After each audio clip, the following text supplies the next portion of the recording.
Bom, então iniciamos ao vivo aqui do Clube de Cultura. Estamos em vez de realizar uma palestra sobre o Kafka e a metamorfose. Essa palestra ela está dentro do cronograma do Festival Kafka, que é uma iniciativa do Núcleo de Intervenção Cultural do Clube de Cultura, juntamente com... Qual é o nome do coletivo?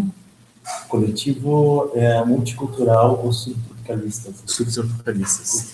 Então, então a gente está realizando juntamente com outros coletivos esse festival Kafka, e essa é apenas uma parte. A gente já teve um sarau no Festival Kafka, a gente está tendo essa palestra terça-feira, a gente vai ter quinta-feira à noite a exibição do documentário do Kafka, e sexta-feira de noite a gente vai ter uma performance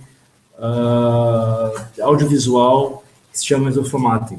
Então a gente está aqui no clube com os palestrantes Jefferson Tenório, Jonathan Fajardo e Alexandre Rota.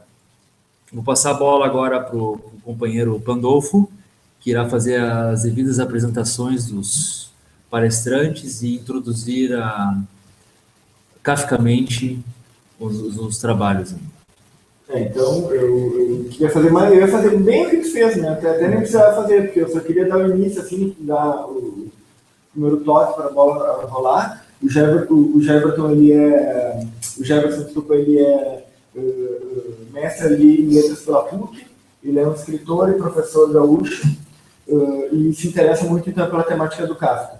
O Jonathan, ele é doutorando em letras ali na PUC, mestre em filosofia, e também dentro dessa pesquisa de doutorado trabalha com uma filosofia que se aproxima da literatura kafkiana. O Alexandre, eu com muito prazer conheci hoje, ele, como comentou antes conosco, é um grande entusiasta da literatura kafkiana, e a partir dessa sensibilidade vai trazer as suas assim, colaborações para o debate. Então eu vou passar a palavra imediatamente para o Alexandre e a gente começa esse debate. Boa noite a todos os ouvintes, boa noite aos presentes aqui. Com muito prazer que eu estou aqui para trazer esse tema à tona. São 100 anos de metamorfose, completados agora entre outubro e dezembro, né? O Kafka, ele colocou a metamorfose no ar em torno de 1883 a 1924, com seus amigos em Praga, e a partir daí, segundo Hans Politzer, depois da metamorfose de Gregor Samsa, o mundo onde nos movimentamos tornou-se outro, né? Depoimento do Hans, né? E com base nesse depoimento, e com base também no depoimento do Vladimir Nabokov, que diz: ele, Gregor Samsa, está meio desperto apenas e possui memórias humanas. A metamorfose ainda não está completa. Então, trazendo à tona hoje, a gente fez uma analogia, construí uma música com fragmentos literal da literatura em prosa do Kafka, e adaptei ela para a música. Isso foi uma experiência bem bacana. Eu já fiz isso anteriormente. A primeira experiência que eu fiz isso foi com a Clarice Lispector, com A Hora da Estrela, onde eu construí uma música, Manhãs de Bomba, com fragmentos da Hora da Estrela, e a gente acabou indo para a Feira do Livro, a Feira, e a gente foi convidado para um sarau de Clarice Lispector na Feira do Livro, e depois o pessoal gostou, e eu tive a professora Lígia Sávio, né, que escreveu esse livro aí no dorso da palavra. No dia do lançamento desse livro, eu acabei apresentando Clarice Lispector, e me dei de cara, voltei um tempo depois, me dei de cara com o Kafka. Comprei o livro do Kafka na livraria e dei de presente para uma amiga minha, a Lidiane Guerra Pic, e a partir daí eu comecei a ter convulsões mentais sobre o Kafka. Com esse depoimento do Vladimir Bukowski, ele quer dizer que o Kafka aniquila o personagem no início da obra. Ele só não aniquila 100% o personagem porque ele fica com memórias humanas, então ele não é totalmente um lixo. Ele sobra alguma coisa para se autoanalisar a vida, o contexto social do mundo, e aquela situação de ruptura, de anarquismo, de quebrar o sistema, de tu não servir eticamente daquele formato, né? Embora tu tendo consciência das tuas atitudes, né, corretas ou de bem para com os outros, então o Kafka muda e aniquila o personagem no início. E isso me chamou muita atenção, então eu já comecei o sarau aí nessa mudança, nessa agressão física que o Kafka propôs aí ao personagem, e para trazer, né, alguma coisa de mudança. E aí eu compus essa música, Mude o Seu Coração, para as pessoas se tocarem, ter um pouco mais de melodia, um pouco mais de humanidade, né? As coisas assim, que o mundo se encaminhou nesses últimos 100 anos, essa depravação do meio ambiente, né? Essa degradação. E eu acho que o Kafka já vinha mostrando isso com a sua literatura vanguarda de época.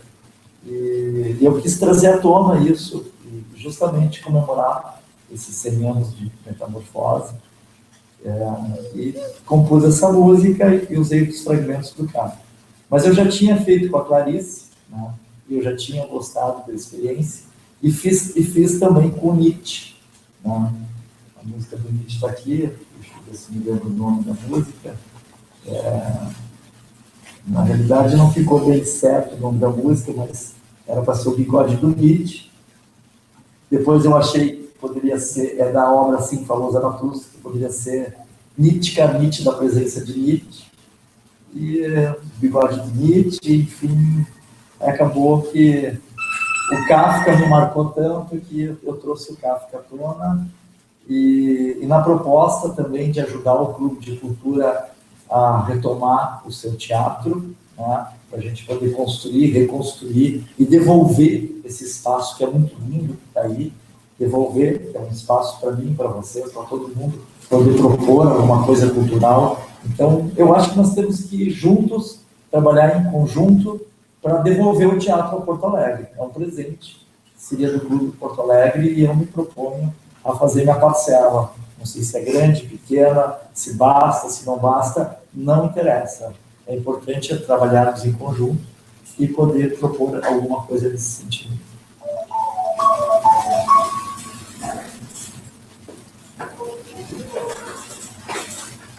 Alguém tem alguma pergunta em função do que foi feito, em função desse depoimento? Eu acho que depois, mais tarde, a gente pode falar do projeto Kafka, que acabou virando festival, né, Pedro?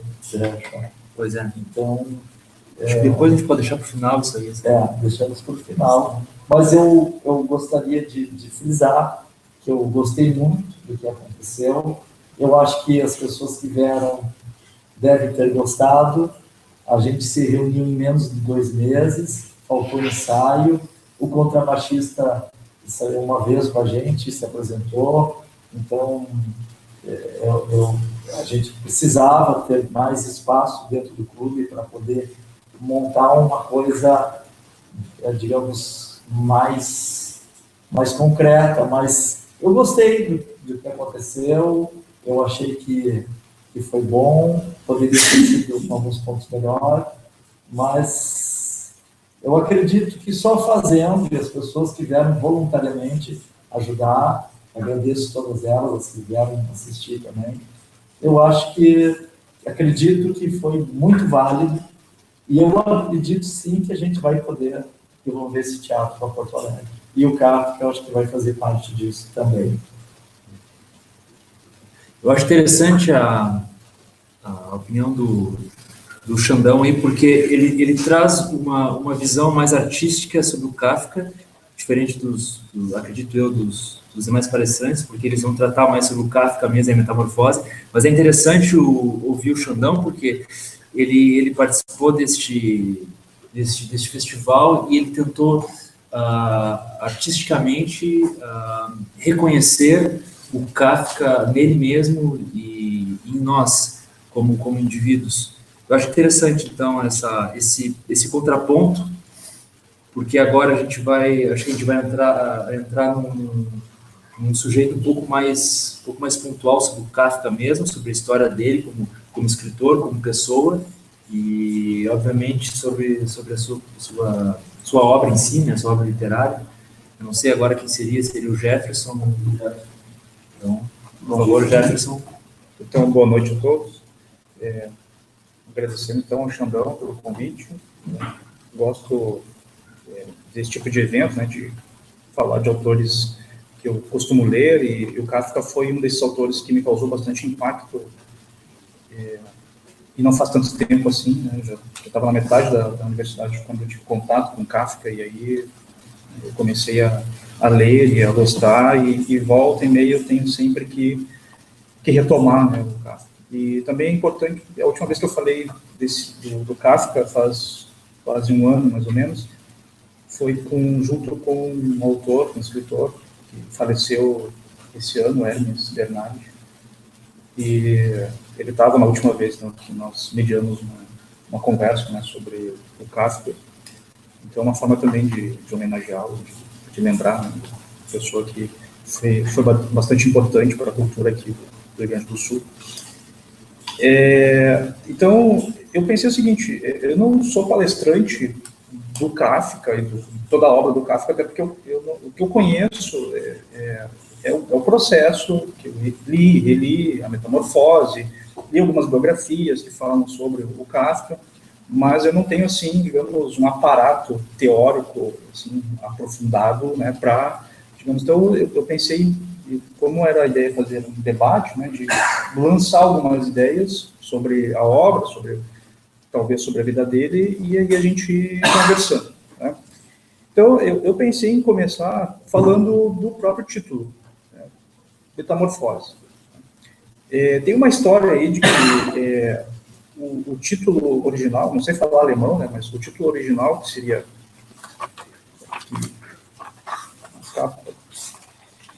seria então em alemão Die Verwandlung, acho que é assim que se pronuncia, né? Não sei. E na tradução de alguns tradutores, a metamorfose não seria uma boa tradução, né? Seria a transformação.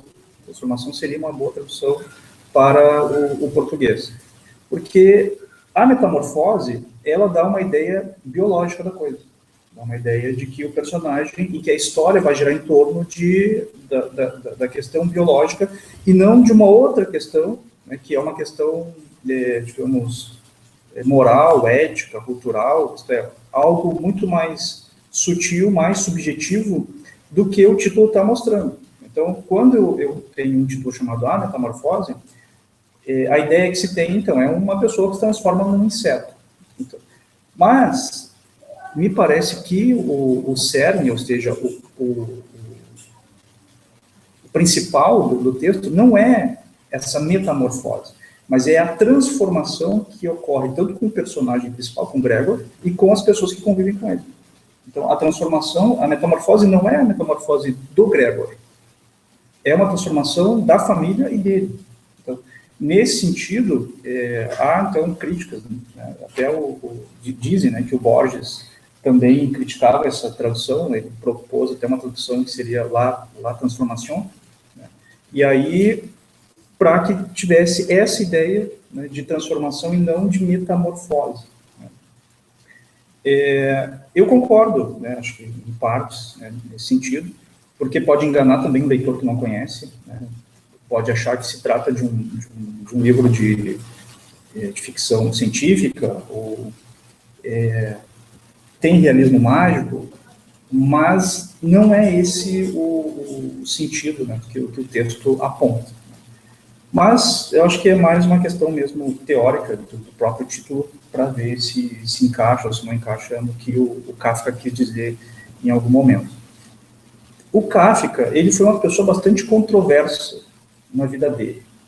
Desde o início, ele teve uma infância bastante conturbada com o pai dele, né, com a família, vivendo uma família bastante conservadora. No Carta ao Pai, né, o livro dele, a gente pode perceber que existe essa relação bastante difícil que ele teve. E durante a vida adulta dele, ele preferiu, digamos assim, a solidão. Né? Então, ele foi noivo 2 vezes da mesma pessoa, da Felice, e a Felice tentou casar com ele na terceira vez, ele estava quase assim, ele já estava meio titubeando assim para casar, e ela viu que não ia acontecer o casamento, então ela foi num profissional, né, que na época, eu não sei como é que se chama, mas era aquele profissional que conseguia ler, vidente. Não, ele lia cartas das pessoas, e pela letra da pessoa, ele dizia a personalidade dela. E ela foi numa dessas pessoas, aí mostrou a carta que o Kafka mandava para ela, né, e ela queria saber, afinal de contas, por que ele não quer casar, porque, né, enfim, as pessoas se casam, então não gostam umas das outras, e aí a pessoa essa leu a carta e disse para ela o seguinte, olha, pelo que eu estou vendo aqui pela letra dele, ele não vai casar porque ele tem interesses literários, isso é a vida dele. E aí, ela então vai decepcionada e conta para o Kafka, né, que ela foi nesse cara. Essa história que eu estou contando para vocês está nesse livro aqui, que conta um pouco da biografia do Kafka e faz uma análise também da obra dele. E aí ela conta para ele que foi nessa espécie de vidente, né? E aí ele fica furioso, né? E diz que ele errou, que ela errou e ele errou 2 vezes. E ele diz, né? A primeira coisa que ele errou é: eu não tenho interesse literário, eu sou feito de literatura, para começar. E outra, eu não vou me casar porque eu já sou casado. Eu sou casado com a literatura. Então, essa é o motivo, a fuga, né, que ele diz, né, de não querer, porque a vida, me parece que a vida burocrática, a vida cotidiana, isso atrapalhava o ato de criar o Kafka. Isso atrapalhava, né, essa vida cotidiana, essa vida burocrática, e isso acaba refletindo na obra dele. Então, pensando nisso, né, eu acho que essas preocupações que ele tinha acabavam, então, refletindo, né, na obra dele. Quanto assim, a história da metamorfose, eu acho que a gente pode pensar o seguinte, que ela se trata de uma história que ela é sobrenatural, a gente pode pensar nisso, que tem um realismo que é mágico, que é fantástico, mas eu acho que, de repente, para a gente pensar sobre o que é o fantástico, né, assim, simplificando, né, de modo geral, o que é uma literatura fantástica? A literatura fantástica é quando há uma ruptura na ordem das leis naturais. Isto é, quando as leis da física não batem com o racional. Quando isso escapa ao racional e só cabe na nossa imaginação. Isso acontece lá no livro do Kafka. Né? Então, a gente tem aí uma quebra das leis naturais, né, que é uma pessoa que se transforma num inseto. Mas não é a mesma coisa que acontece, por exemplo, no livro do Gabriel Garcia Marques, né, 100 Anos de Solidão, em que nós temos ali pessoas, seres, né, que, por exemplo, um personagem que voa, outra que nasce com rabo de porco, são personagens que eles têm esse realismo fantástico, mas as motivações do Gabriel Garcia Marques são diferentes das motivações do Kafka. As motivações do Gabriel Garcia Marques têm tudo a ver com uma realidade que ele tinha na época. Isto é, um sistema totalitário, um sistema ditatorial que obrigava, digamos, a fugir dessa racionalidade, dessa realidade e fazer uma literatura que ela pudesse ser uma alegoria dessa realidade. O Kafka, ele faz essa alegoria, mas a alegoria dele é uma outra alegoria, uma alegoria contra essa burocratização do homem, contra essa modernização, essa rapidez do homem, e que ele não consegue lidar muito bem com isso. Né? Então, o que a gente tem? A gente tem um ser que ele acaba sendo apagado, digamos, pela família. Justamente porque esse Gregor, esse personagem, ele é um personagem, então, que ele é um ser que ele é uma pessoa que ele trabalha muito, ele vive para o trabalho, ele é uma pessoa que ele não tem tempo, digamos, nem para se pensar. E aí o que acontece? É uma família que, aos poucos, abre mão de uma coisa que é fundamental, que é o estranhamento. E, então, há uma naturalização do que acontece com aquele personagem. Então, eu tenho um personagem que está ali, se transformando numa barata, há um pequeno estranhamento daqueles personagens, mas não é um estranhamento que leve, digamos assim, alguma reflexão. Então, há uma indiferença com aquele personagem que está ali. E essa indiferença, essa ruptura, né, que acontece dessa naturalização, ela faz com que o personagem, aos poucos, do Gregor, ele comece a modificar, digamos, a situação dele dentro da casa. Então, antes nós tínhamos uma pessoa que era trabalhadora, que era, digamos, o provedor da casa, daqui a pouco ele passa a ser um entulho, ele passa a ser um incômodo dentro da casa. E isso ocorre através de um processo de naturalização desse personagem e uma indiferença, né, que acontece com essas pessoas. E aí a gente entra numa outra questão. Eu estou falando bastante conceitos aí, mas a gente pode retomar ele. Mas tem um outro conceito também, que é a questão do absurdo, né? Então a gente tem ali uma coisa que, enfim, ela é absurda, né, o que acontece ali. Mas esse absurdo, ele... Tem um psicanalista, que agora não lembro, se alguém lembrar, mas ele disse que o ser humano ele é capaz de lidar com tudo, menos com uma falta de sentido, menos com um absurdo. Então, eu concordo em partes, porque eu acho que tem uma outra coisa que é muito mais pungente, muito mais dolorosa, que é a falta de afeto, a falta de amor. E me parece que é o que acontece aqui. Então, o absurdo aqui é mais uma alegoria, ele é mais ele não é tão forte quanto essa questão da falta de afeto e da indiferença que essa família tem com ele. Então, acho que são essas, digamos, as motivações, me parece, na Metamorfose, que são diferentes das motivações, por exemplo, do Gabriel Garcia Marques. São motivações políticas, pode ser, mas não é, digamos, a mesma motivação da Metamorfose do Kafka. Bom, acho que eu vou ficar por aqui, acho que é só para lançar umas ideias, depois a gente pode retomar isso ou passar a palavra aqui. Pois, muito obrigado pelo convite. Aí, perdão o português, que meu é muito em falta. Então, a questão que vou tentar assim, apresentar é a parte de uma pesquisa que tenta trabalhar a relação entre o pensamento e os animais a partir da literatura. Então, dos escritores, pois, onde a relação com aquilo que não é humano, né, com aquilo que se poderia chamar de an-humano, não tanto de inumano, mas de an-humano, né? Pois Kafka aparece como um caso bastante singular, bastante excepcional. E tanto assim, pois, que na sua literatura é como se as vozes de multiplicidades que às vezes nos aterram viessem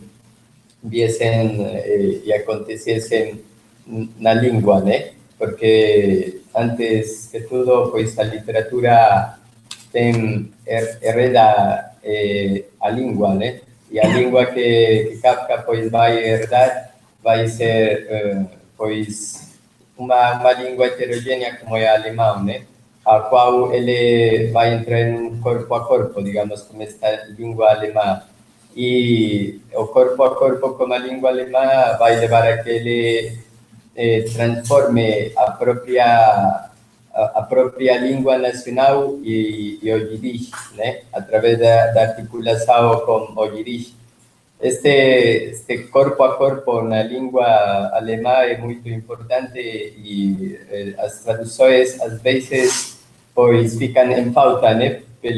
Porque é impossível pois pegar esta multiplicidade não apenas de sentidos, mas esta multiplicidade, estas alteridades da língua, que elas passem pois exatamente para a língua, neste caso o português, ou no meu caso no espanhol, pois nunca se vai dar, né? Mas essa impossibilidade de traduzir é aquilo que leva à tradução, né? Aquilo que faz a tarefa de da tradução algo infinito. Então, você poderia pensar na tradução, de fato, como transformação, né? E como metamorfose, incluso. Neste sentido, seria quizá interessante pensar também. Agora, o que eu vou tentar assim, apresentar bem rapidamente, tenta articular o traço do desenho, o traço do pensamento e o traço literário, né? Que eu acho inseparáveis, pese a que se precise discernir entre estes três traços, né? Mas estes são inseparáveis porque os três estão perpassados pelas autoridades das quais possivelmente nos poderia falar a metamorfose, né? Porque esta leitura que aqui, ou esta experiência de leitura que aqui se propõe, não tenta partir de um sentido de antemão dada, né? Mas tenta experimentar uma leitura apenas, né? Não tenta dizer verdades nem ficar na verificação, mas o que se tenta, assim, como chegar não tanto em forma de interpretação, né? Como o que acusa Susan Sontag em um livro contra as interpretações, ela acusa os exércitos de interpretadores da obra de Kafka, né? Ela divide em três exércitos, três tipos de exércitos que têm em comum o gesto de impor um sentido à obra, né? Seja pelo lado daqueles que reduzem a obra à questão metafórica, né?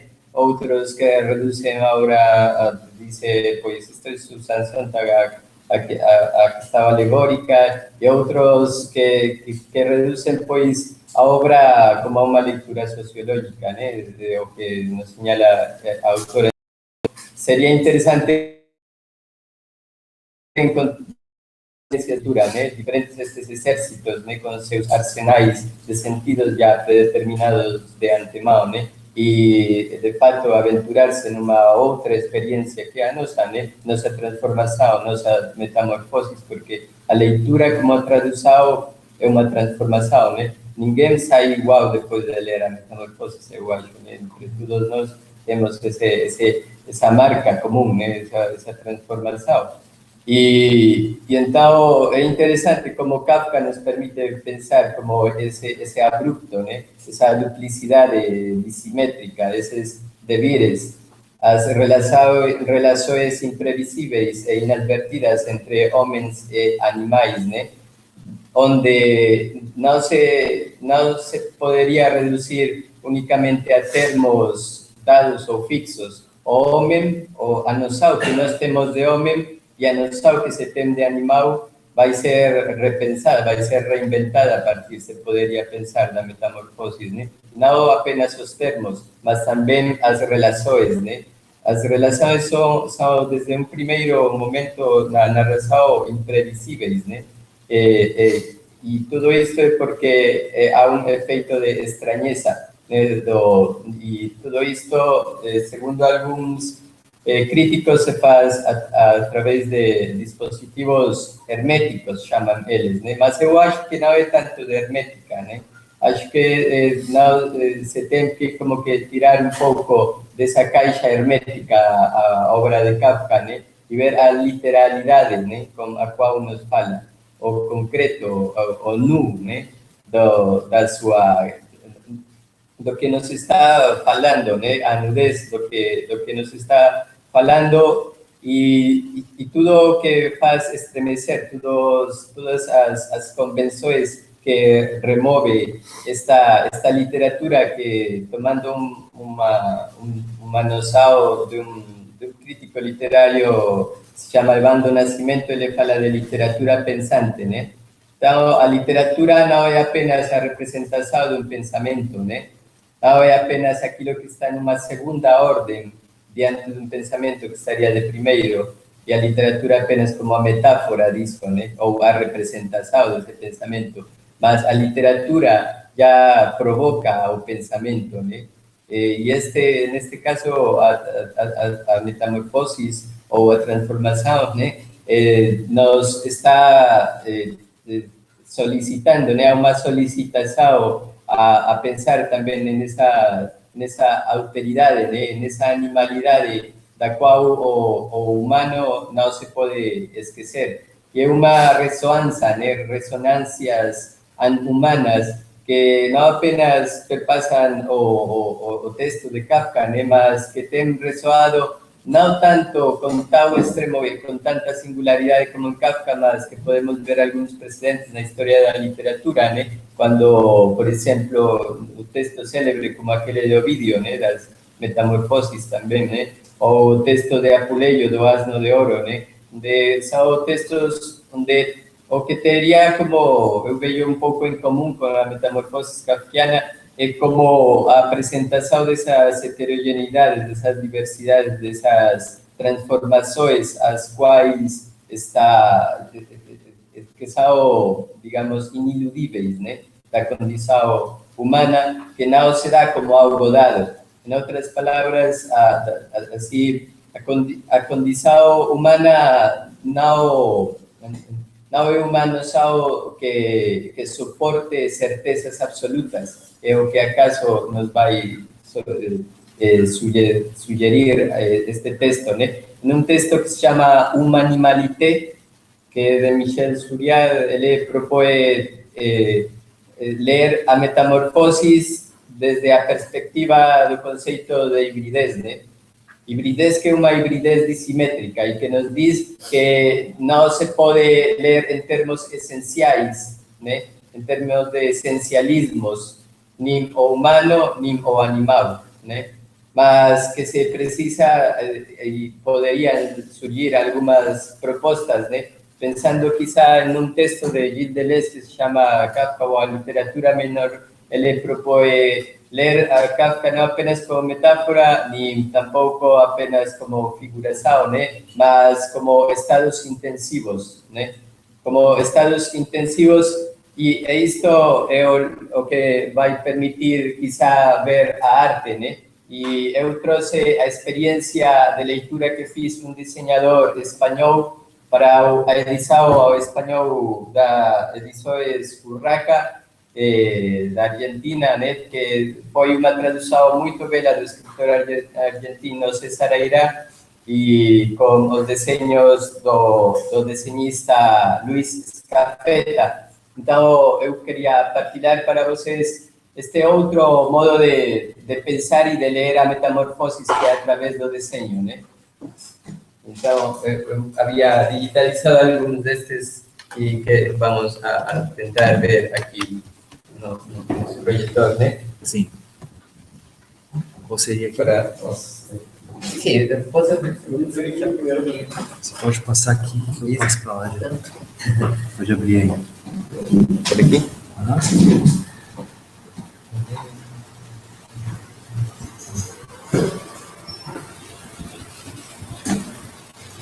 Como vai?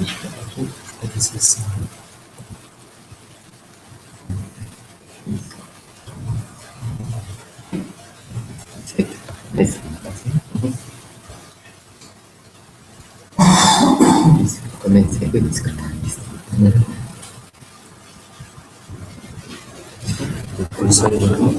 Ele tá aí. Ele desligou automático. Tem que abrir a capinha ali, ó. Não, tá aberto.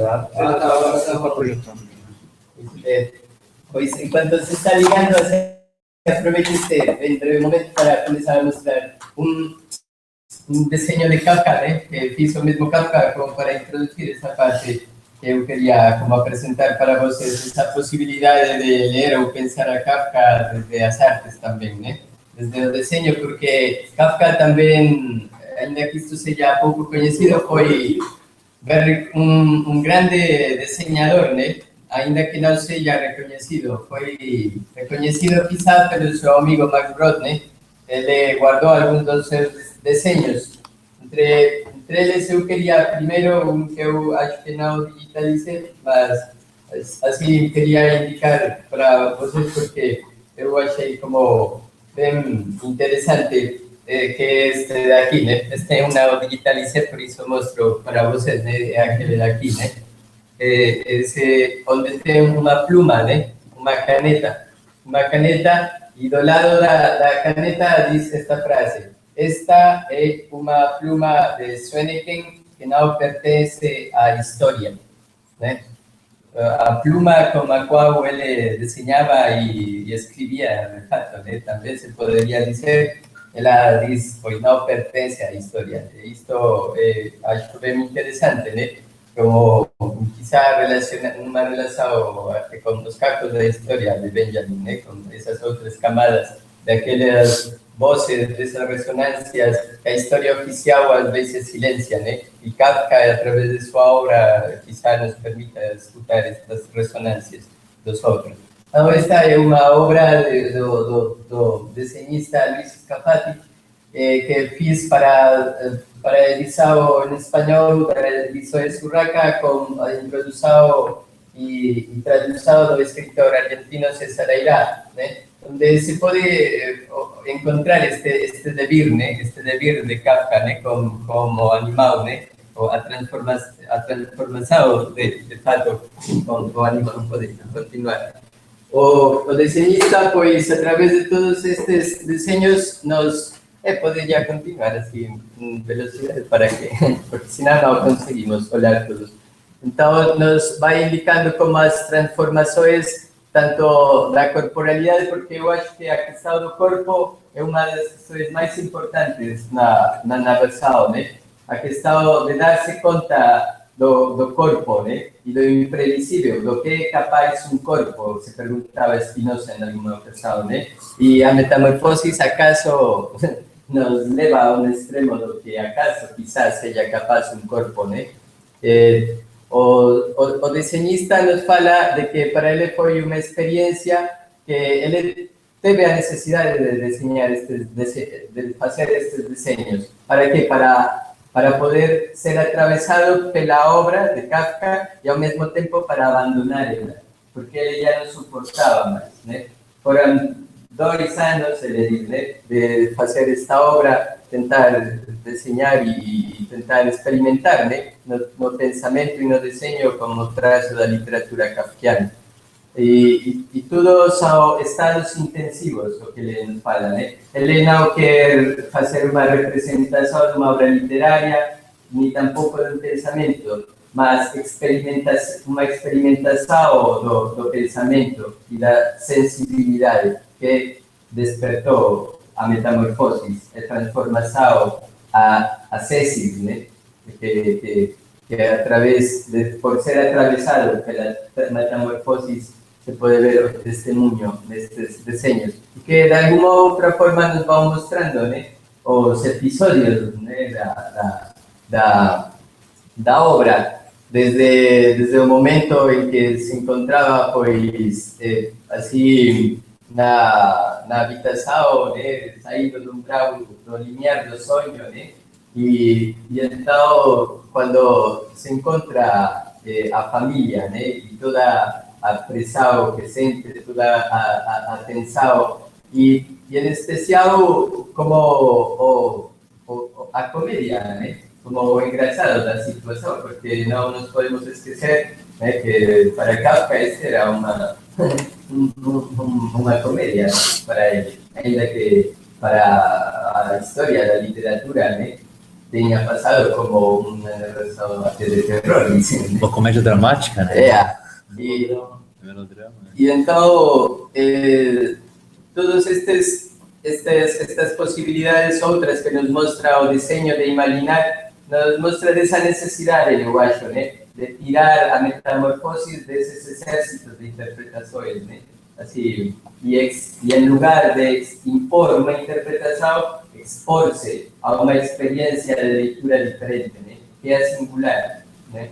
De nossa, né? Como nós, digamos, já transformados nossas leituras e nossos hábitos de leitura por esses estados intensivos que nos apresenta a metamorfose. E, finalmente, pois, como vou adiantar um pouquinho, a parte, pois, dos desenhos de Kafka, para adiantar um pouquinho mais. Eu queria mostrar um outro desenho de Kafka, Lindos, hein? mas, sim, mais. Está ao final. Passa rápido. Não precisa ser tão rápido. Só queria mostrar um desenho de Kafka e depois já passamos assim mais um pouco. Antes.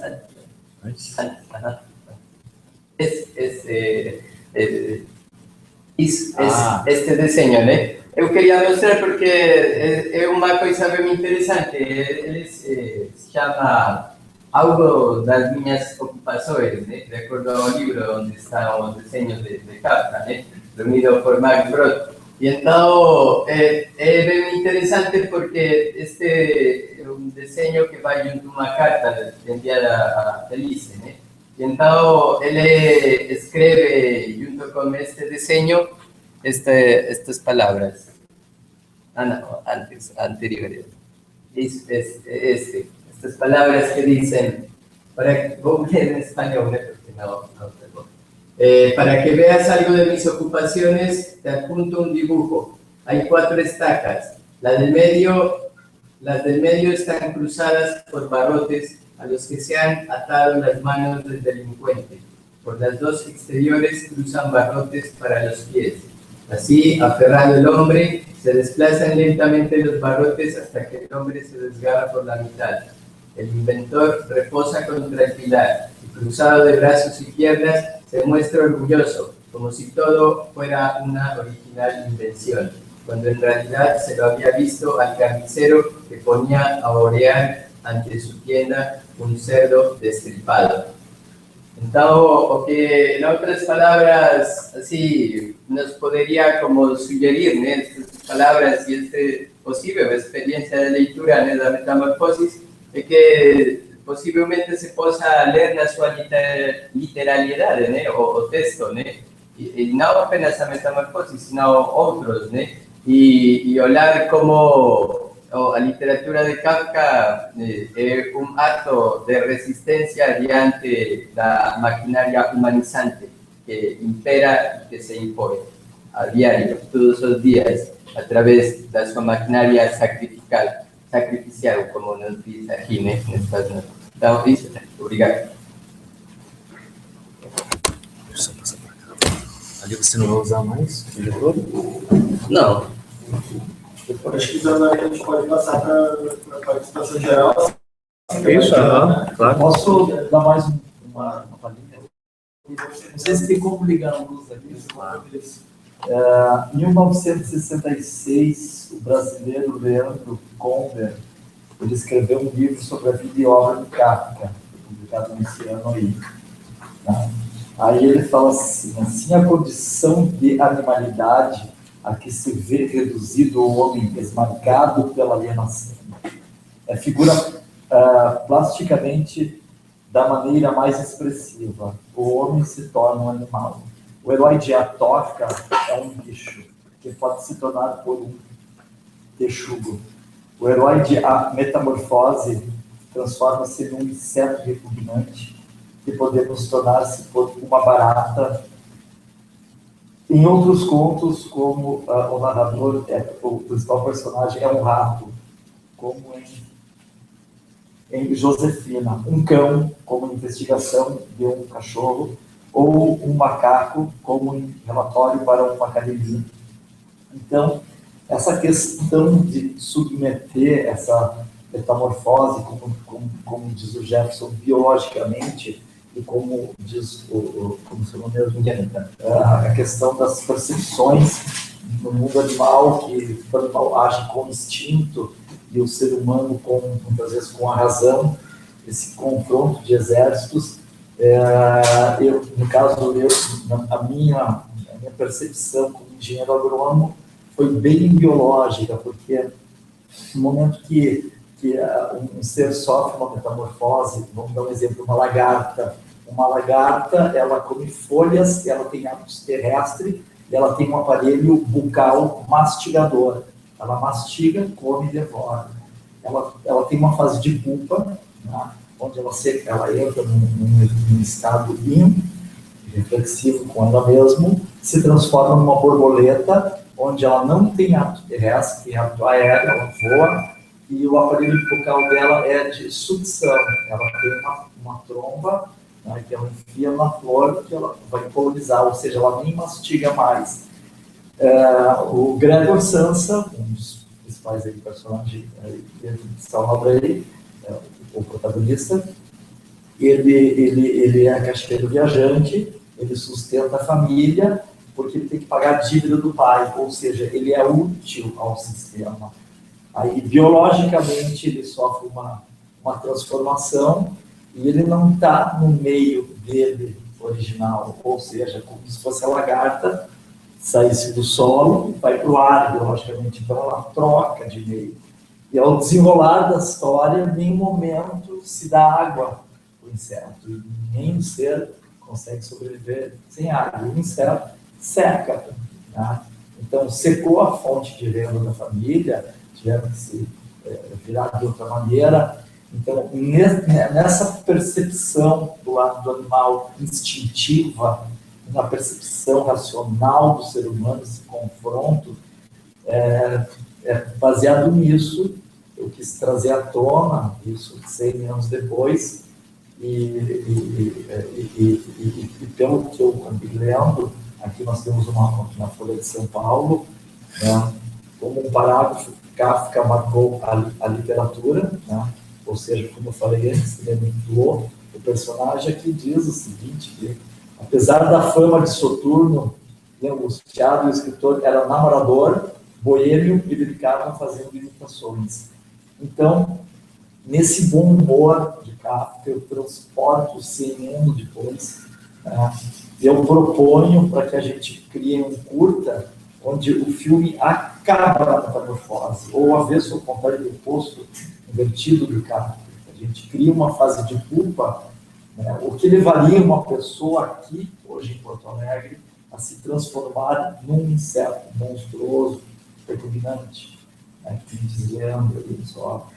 Então, baseado nisso, eu compus mais algumas músicas bem humoradas, baseado na pesquisa do Kafka, e vamos propor agora, aqui no clube, nas próximas reuniões, que a gente possa fazer uma produção cinematográfica para isso, né? Então, eu gostaria de ajuda de vocês também para chegar à tona essa proposta kafkiana em 2016. Eu acho que é válido, assim, bom, a gente teve aqui três pontos de vista que eu acho que trabalham bem essa questão do que foi Kafka e sua obra, né? Bom, o Xandão, ele demonstra mais, ele toca mais nessa questão artística mesmo, na questão performática, né? E ele tenta, a partir disso, realizar uma releitura aqui em Porto Alegre sobre o que seria uma metamorfose segundo o nosso sistema, né? Essa metamorfose do nosso sistema e do nosso sistema. Quando Kafka, quando Gregor, ele realiza a sua metamorfose, agora no universo literário voltado para a obra em si, ele já acorda em estado de metamorfose, ele já acorda sendo um outro ser, mas sendo o mesmo, porque se a gente pega logo no início do livro, a gente nota que existe um cuidado do personagem que tenta não demonstrar para a família que a sua voz ela está alterada. Por exemplo, ele ainda tem essa coisa humana, mas se você analisar esse personagem não metamorfoseado, ele sendo um ser humano, você pode imaginar que esse ser humano ele está em estado de completa tristeza, completa depressão. Então, ele não, a voz é o principal mecanismo, é o principal meio no qual nós podemos identificar se alguém está bem ou está mal. É a voz. A voz é tão poderosa que ela dá toda essa intensidade do ser. Ela disse se você está contente, se você está infeliz. Então, eu acho que Kafka, ele tenta passar com a metamorfose esse humano que se vê como um inseto e que é visto pela família como um inseto. A família sempre, pode ser que ela sempre o viu como um inseto, mas ele até então ele não se via como um inseto, como um monstro. E em determinado momento ele se vê dessa forma. Ou seja, ele acorda para aquilo que aquele universo que o rodeia o transforma. É aquele universo que o transforma assim. Pois ele era o ápice dessa família. Eu acho também muito interessante que eu acredito que no livro a gente não tem uma especificação daquilo que realmente o Gregor se transformou. A gente não sabe, né? Interessante é que na Torá a gente encontra também essa analogia, porque nós temos o fruto. O fruto, muitos falam que é a maçã, mas a gente não tem na Torá que fruto era. A gente não sabe.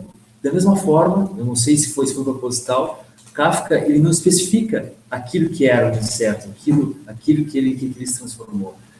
Então, eu acho interessante esse pequeno detalhe, porque Kafka, sendo judeu, ele certamente tentou analisar, ele tentou expor uma situação familiar que, ao mesmo tempo, numa outra visão universal, ela representa o sistema no qual nós vivemos e que nós não conseguimos identificar precisamente qual é o problema. Nós não sabemos qual é o problema. A gente não consegue ver qual exatamente é o ponto no qual nós devemos aplicar um antídoto. Pois o problema ele muito mais se espalha sendo tudo do que sendo um só. Então, eu acho interessante isso que vocês estavam debatendo sobre esses desenhos e também sobre esse duplo sentido que outros escritores também falam sobre o que é esse universo de fantasia. Será que Kafka estava querendo realmente aplicar essa fantasia? Será que ele não apenas deu uma bandeja de fantasia para nós, para que nós possamos, nessa bandeja, projetarmos algo? Kafka talvez ele tenha feito isso, ele tenha feito como a Torá fez. Ele apenas instigou, deu um objeto que pudesse ser universal, pudesse ser neutro, e ao mesmo tempo se tornar universal, e nós mesmos pudéssemos avaliar e chegar a um ponto. Algo muito interessante também, que a gente estava em conversa esse tempo, eu e o Bauman, sobre Kafka, e o Bauman ele citou algo muito interessante sobre o Kafka, que era: observe o tamanho do livro do Kafka, né? Então, ele era um autor que em poucas palavras conseguia representar, através de signos primários, signos primários, e a partir disso ele conseguia criar toda dimensões, portas que oferecessem realmente plataformas férteis para realizar análises profundas, coisas que a gente pode levar para a psicologia, para os estudos esotéricos também. Pois Kafka também tinha essa parte esotérica. Eu não sei se os palestrantes gostariam de falar algo sobre isso também, porque é interessante ver a questão da religião do Kafka. Pois a Kabbalah, então, ele trabalhava muito bem com signos. A sua formação religiosa é baseada nos signos, e a tradição judaica é baseada em signos, Então, Então, esse trabalho é evidente, ao meu ver, na obra de Kafka e na vida de Kafka também. Pois essa busca que ele tinha, esse tormento que ele tinha em relação a relações amorosas e essa busca, como você tinha citado, pelo casamento, mas ao mesmo tempo ele buscava o casamento, mas ele já estava casado com a literatura. Então ele vivia essa ambiguidade. Essa relação com a religião,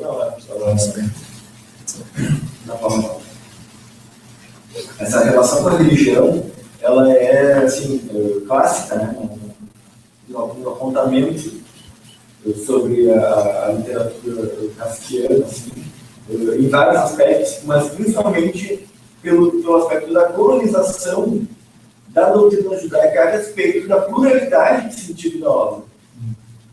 Então, ao mesmo tempo, a gente tem que ter cuidado em relação a isso, porque qualquer tentativa de determinação do sentido por um sentido dado de antemão perde a chance de fazer a metamorfose. A metamorfose que a gente tem que passar. Então, me chamou muita atenção nos últimos comentários do Jonas, quando ele disse assim, então, o desenhista, ficou 2 anos labutando aquilo. Independente da crença dele, ele experienciou aquele inseto, aquela relação, e ele teve que também se libertar daquilo. E a libertação, me pareceu, foi esse processo kafkiano de produção de obras, às vezes, durante uma madrugada, como é o caso da Metamorfose, se eu não me engano. Nas noites, que ele não gostava de escrever no dia, mas nas noites, né? Porque o Descenso aos Infernos, né? Porque o local onde ele escrevia, né? A mesa era, na verdade, como um descenso aos infernos, né? O inferno da escrita, né? Da escritura. E você vê como o descenso aos infernos é um motivo bastante, que aparece bastante na história da literatura, né? Encontramos assim Dante, né? Todos têm essa ascesis espiritual, né? Também essa transformação, e esse necessário passo pelos infernos para adquirir essa transformação, né? Também é interessante. A questão também de uma espécie de castigo, de ele estar sendo aprisionado naquele corpo, naquela carapaça, com aqueles élitros, com aquelas antenas, aqueles tentáculos, né, de uma situação que não é dele e que ele não tem um sentido, digamos, de inconsciente biológico e vital, de uma forma que não lhe pertence, basicamente. Então, aquela angústia do personagem em buscar o antídoto ou voltar à desmetamorfose. Então, toda essa angústia e culminando que passa dia, passa hora, aquela interação, o distanciamento da família, que já não pertence mais a ele. Então, aquela angústia, né? Será que eu vou voltar até a minha forma antiga? Será que eu vou conseguir colocar minha irmã no conservatório? Será que eu vou conseguir pagar as contas do meu pai? Então, é interessante falar isso, porque a racionalidade. A questão de ele se tornar um inseto, me parece que é uma consciência da própria condição dele, e também é uma maneira de ele regressar à humanidade que ele não tinha antes de se metamorfosear. Então parece que ele precisava se transformar no inseto para se dar conta de que havia uma humanidade nele, e que havia uma desumanidade na família. Exato. Então essa me parece que é uma transformação, né? Um dos sentidos da metamorfose. E o Jonathan tinha falado sobre esse exército de interpretações. O Eric, ele fala em chaves de leituras, que geralmente se fala quando se fala da obra do Kafka. E ele cita aqui 4, na verdade. Primeiro, estou falando da obra de modo geral do Kafka, né? Que é a alegoria da culpa do homem moderno. geralmente se fala muito dessa questão da culpa, né? De uma culpa que não se sabe de onde vem, né? Alguns dizem que é uma culpa judaica, cristã. A cristã, ele fala muito bem da maçã, né, como símbolo do pecado, que tira umas costas dele. Né? Também tem isso essa evidência, né? Isso é o cristianismo, uma visão do cristianismo. Batendo nas costas dele. Uma outra leitura também que se faz é a coisificação do homem pela burocracia e pelos aparelhos ideológicos. Então, isso é uma coisa também que é vista na obra dele. Outros afirmam que os romances são uma antecipação dos regimes totalitários, da sensação de angústia e do absurdo que a guerra vai provocar depois. E tem uma outra também que trata a narrativa dele como uma narrativa psicológica, colocando então que o homem não sabe lidar com essa realidade e transforma, digamos, essa realidade num grande pesadelo, que é que nós percebemos que, às vezes, Metamorfose parece um grande pesadelo, em que tu não consegue, digamos, definir, né, que tipo de realidade nós estamos aqui. Porque a metamorfose não é explicada, isso é que nos deixa perplexos. Não é como um texto de ficção científica em que tu tem todo o processo de como aquele personagem se transformou naquilo, né? Vamos pegar um exemplo bem bobo, as tartarugas ninjas, por exemplo. Tu sabe que elas passaram por um processo de tomaram um líquido e elas conseguiram características humanas, né? E assim, isso não acontece na metamorfose. Não tem uma explicação de como ele chegou naquilo ali. Ele simplesmente está ali e não há uma explicação, está? Lógica. Não há uma lógica. Não há uma lógica. Há uma quebra do significado com o significante. Eu não consigo ver o conceito e a palavra, são coisas que estão distantes. E isso é que causa espanto e perplexidade no leitor. As várias visões que eles colocaram, e foram várias, artística, sociológica, literária, religiosa, social, nenhuma vai ter a verdade guardada em si, e uma obra universal que nem essa vai ter séculos de interpretações e crítica e público, ainda que vão cada leitor ter a sua impressão, cada um que lê o livro tem a sua impressão.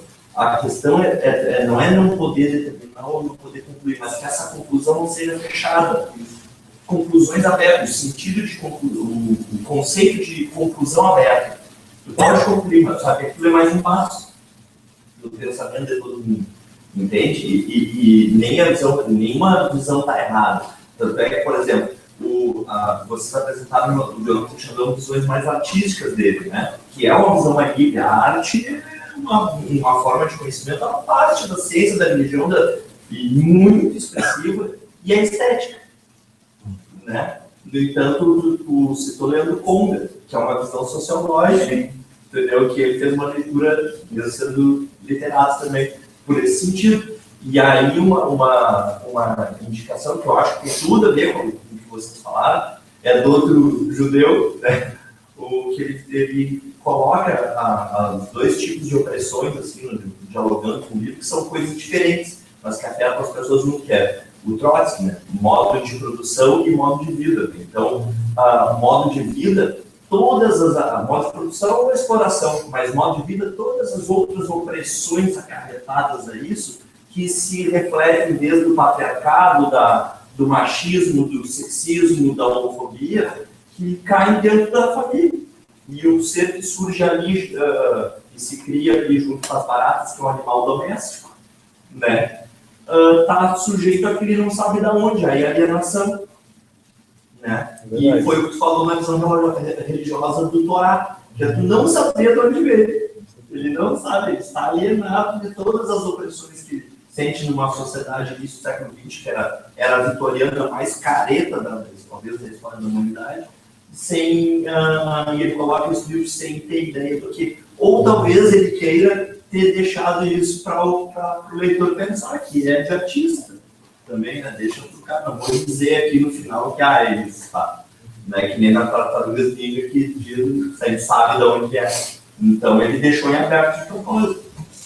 Uma interpretação dessa, nesse sentido, ela certamente colabora, assim, quer dizer, colabora para o respeito em relação à obra, né? Nesse sentido, assim, o que a obra tem de novo ainda para dizer em relação, por exemplo, com a própria atualidade eventual da Torá, né? Ela certamente se encontra numa dimensão que não se dá de acordo com uma determinação, no sentido filosófico, religiosa da literatura.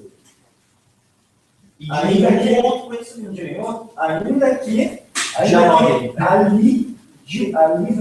num livro aberto como é esse, com grafias abertas, como é o Aleph, por exemplo, ainda que essa infinitude, né, seja, digamos assim, a transmissão mais coerente desse livro, chamado Torá. Né? Essa infinitude e essa transmissão desse sentimento ao mesmo tempo, de potência e onipotência de tudo.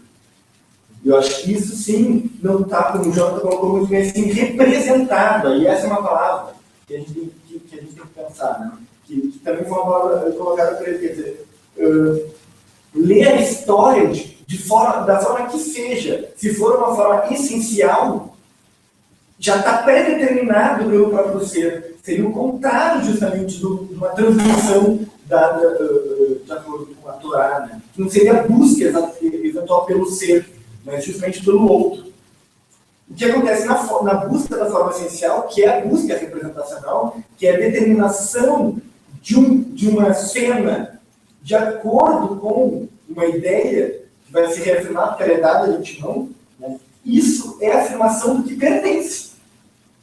E ali a gente achei muito bonito o que tu falou, né? Quer dizer, a questão, essa forma que não lhe pertence, que se pertence ou não pertence, esse corpo ali que Tô assim. Agora, né? Ele já aconteceu ali, então ele já foi. É como se ele é jogado, não meramente na faticidade, mas a história natural acontece nele. Ele é uma concretude da história natural. E não ele está meramente jogado na faticidade, mas uma transhistoricidade passa nele, passa por ele passa por isso, nesse momento em que ele está assim, poderia ter se transformado num galho. Tem aquele animal, aquele inseto, que ele é muito parecido com um galhozinho, né? Esqueço o nome dele, mas eu adoro esse animal. Louva-a-Deus. É um louva-a-Deus, mas acho um tipo especial, talvez. Eu não sei se essa tem. Enfim, um inseto pau, né? Eu acho que é isso mesmo.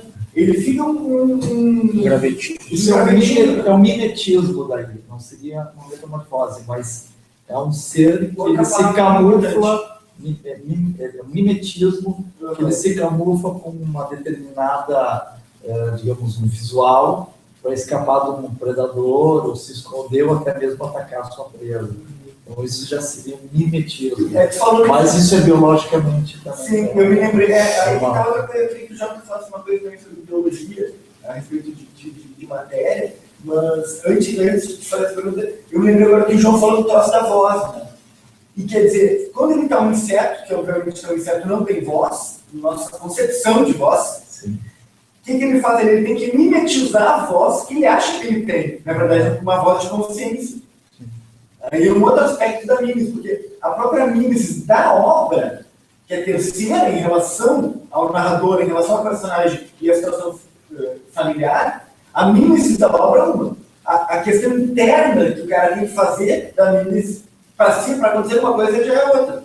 Essa primeira mimesis é uma espécie de regressão, é uma proteção dele contra a realidade que está avassalando ele. Então ele tem que tentar falar alguma coisa que não vão reconhecer, que é a voz. Aquilo é uma mimesis regressiva, digamos assim.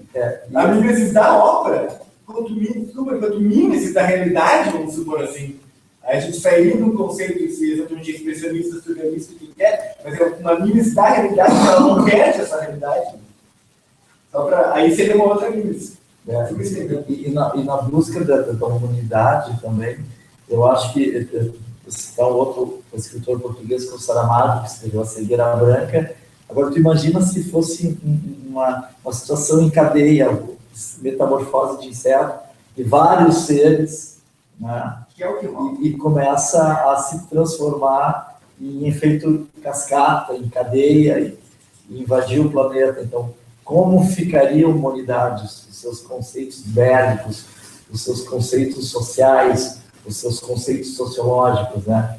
E eu acho que isso o Kafka provocou muito bem. Aí ele começou com isso há 100 anos atrás, ele trouxe essa quebra, esse anarquismo, né? Essa ruptura, né? E eu acho que é por aí. Eu acho que a gente tem que ir atrás disso e por que determinadas pessoas, de repente, tu está sendo útil, o sistema se torna cadeirante, tu sofreu uma metamorfose, tu não é mais útil, tu está oprimido de uma certa forma. Em relação ao sistema que... Em relação ao sistema que você joga normal, ou de repente tu é cantor, tu perde a voz, e tu não tem mais como cantar, tu não serve mais, tu não é útil, né? Então, essa questão de perda de funcionalidade, né? De a sociedade aceitar o diferente através da homofobia, através do racismo, enfim, através de várias outras questões, né? De pessoas paraplégicas, tetraplégicas, deficientes visuais, enfim, de outras deficiências. Eu queria ler um trecho aqui, que é já quase no final, assim, quando a irmã conversa com o pai sobre o que eles vão fazer com o Gregor. Que vá embora, a irmã gritou. É o único jeito, pai. Basta se livrar do pensamento de que é o Gregor. Ter acreditado nisso durante tanto tempo, essa, no fundo, é a nossa desgraça. Mas como essa coisa pode ser o Gregor? Se fosse o Gregor, já teria entendido há muito tempo que é impossível a convivência das pessoas com um bicho desses. E teria partido por vontade própria. Então não haveria mais irmão, mas podíamos seguir tocando a vida e preservar a sua memória. Mas assim fica esse bicho nos seguindo, expulsa os inquilinos, com certeza quer tomar o apartamento e nos deixar dormindo na rua. Olha aí, pai. Lá vem ele de novo. Poderia se aplicar diretamente ao nazismo. Sim. Literalmente, assim, tu estava lendo, eu estava visualizando isso aí. Quer dizer, tu tira, digamos assim, consegue dizer que alguém não é.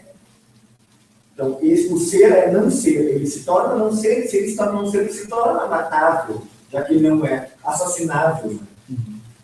Aí é também justamente a questão da vida nua. Né? Essa vida que tu pode matar, digamos assim, porque querendo ou não, esse laço que se rompeu é uma espécie de morte do Gregor com a família, né? tu poder matar, e isso não se constituir homicídio, isso não se constituir crime, né? Coloca esse fato na exceção que regeu aquela política. E como é atual isso? Tu dizer assim, não é aquela criatura não é ser, é criatura. É Schaffen, criatura em alemão, e ser é Sein, ou Wesen. Né? Então, esse não ser é aquele que tu pode matar. Tem essa liberdade para se utilizar desse corpo. É muito interessante isso que você está falando, porque a primeira atitude que eles fizeram, cara, os nazistas, foi desumanizar a pessoa, raspar o cabelo, claro. Botar roupas, né, roupas que não identificassem o ser. É muito interessante isso aí. E também analisar que a metamorfose ela é sem dúvida uma obra em aberto. Eles não, Kafka não teve em nenhum momento usar um símbolo que ancore uma ideia, mas ele usa um símbolo que seja móvel, símbolos móveis, né? Que trabalham junto a essa perspectiva de análise, como a gente está fazendo aqui. É impressionante, isso é fantástico. É o símbolo que não determina aquilo que é o próprio símbolo. Kafka ele poderia também muito bem ter utilizado símbolos que ancorassem determinada ideia, e ao mesmo tempo esse símbolo ele fala de outras ideias, como a gente pega a obra de Alice, por exemplo, Alice no País das Maravilhas é cheia de símbolos que obviamente a gente vai linkar, que tá o símbolo, peraí, esse símbolo, o chá, ele não é bem esse chá. O chá, ele é um outro chá. Mas ele coloca o símbolo, especifica o símbolo. E, consequentemente, a ideia do símbolo. Mas a gente sabe que a gente pode ter um pensamento o contrário daquele símbolo. A gente vai, com malandragem, a gente vai... Ah, não, mas isso pode ser outra coisa, isso pode ser outra... É muito interessante. Ele usa símbolos sem um símbolo nu. Ele usa um símbolo nu. Tá? Para justamente jogar isso. Né? Eu acho que ele quebra com vários paradigmas. A opressão do negro, a opressão dos palestinos, a opressão dos judeus na guerra, enfim. Eu acho que ele trata não como racismo, mas, enfim, como opressão em diversas opressões que existem no mundo, isso do ser humano, que se somatizam e hoje explodem em grandes corporações multinacionais, fazendo determinados dremos econômicos para determinados pontos do planeta, criando essa desarmonia global e ofendendo, ferindo a natureza e degradando o planeta. Isso não é uma raça, não é uma cor, não é um hábito, isso vai de confronto à vida do planeta. Então, nenhum se sobressai, todo mundo sucumbe. E no momento que as pessoas não entenderem que essa harmonia global entre cor, entre crenças, entre raça, não se sintonizar, sucumbe toda a humanidade. Talvez daqui no futuro, talvez daqui a 50 anos, nós vamos ter baratas, né? Vamos ter baratas. Hoje o Brasil tem 13% de água doce do mundo, né? Se botar bomba aqui, vão poluir a água que vão ter que tomar lá fora. Então não botam bomba, então vão proteger. Entendeu? Por isso não botam bomba aqui, mas nós vamos ter que fornecer alimentos para a humanidade, né? Em função de que deserto, temos deserto de Israel, temos deserto na África, a Texas importa água de derretimentos de geleiras, né? Na Argentina, para ter água boa, tem que cavar, tem custo energético para chegar na água, para animais 9 metros, para pessoas acima de 15 metros. Então, a questão água, hoje, ela é muito importante. Então, como vamos sobreviver com água poluída? Né? Uma empresa multinacional comprou a Vale, e daí provocou um dano imenso no ambiente. Para onde que está indo esse minério? Para fazer bomba? Para onde? Entendeu? Para que isso? Olha o tamanho potencial de degradação do planeta. Né? Enquanto as pessoas não preservarem a raça humana como um todo e não querer dominar essas dominações que tem entre um e outro, isso nós vamos continuar com o planeta sucumbindo. E não é uma raça ou outra que vai prevalecer, é toda a humanidade. E as pessoas não continuam a não entender isso, agir com radicalidade, fazer bomba, estourar a bomba polui água, destrói os animais e não traz vida ao planeta.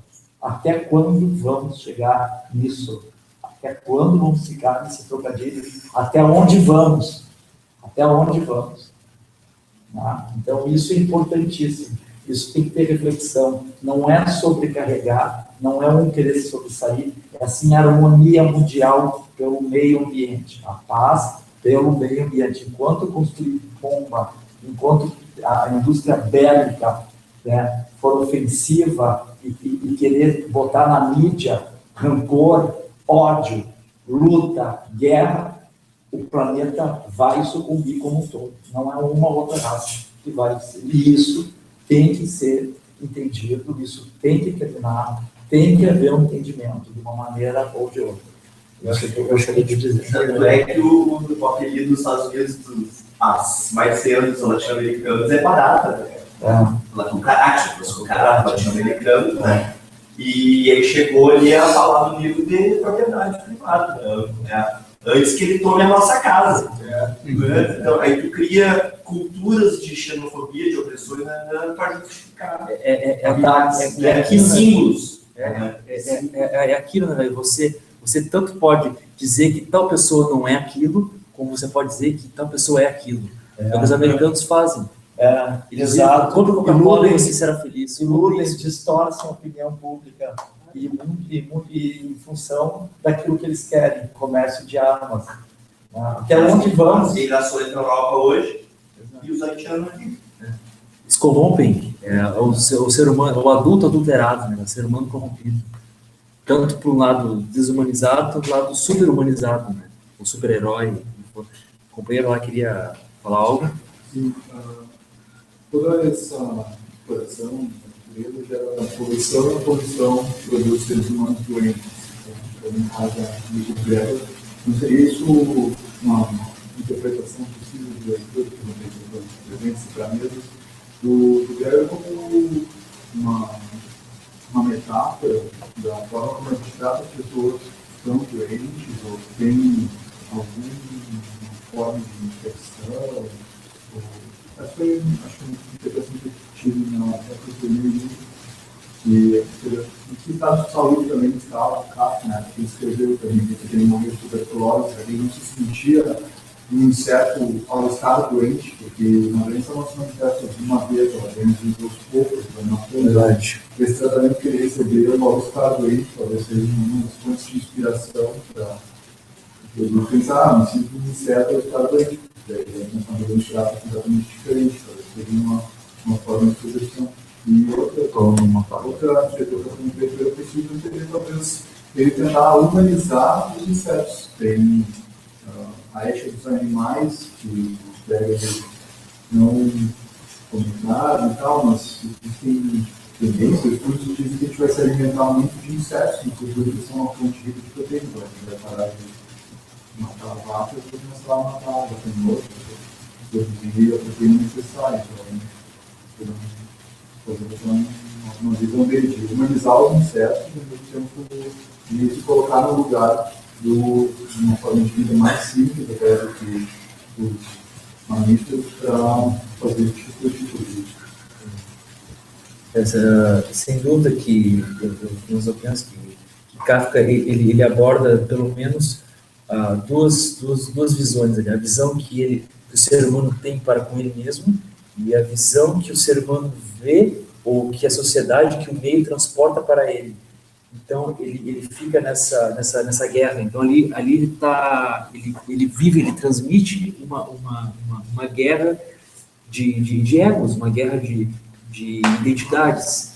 Então esse trabalho eu acho que é fantástico, porque ele possibilita essa análise também, porque a gente pode transportar isso para qualquer época. Daqui a 100 anos, de novo, eu tenho certeza que a gente vai conseguir transportar isso, porque é um instrumento.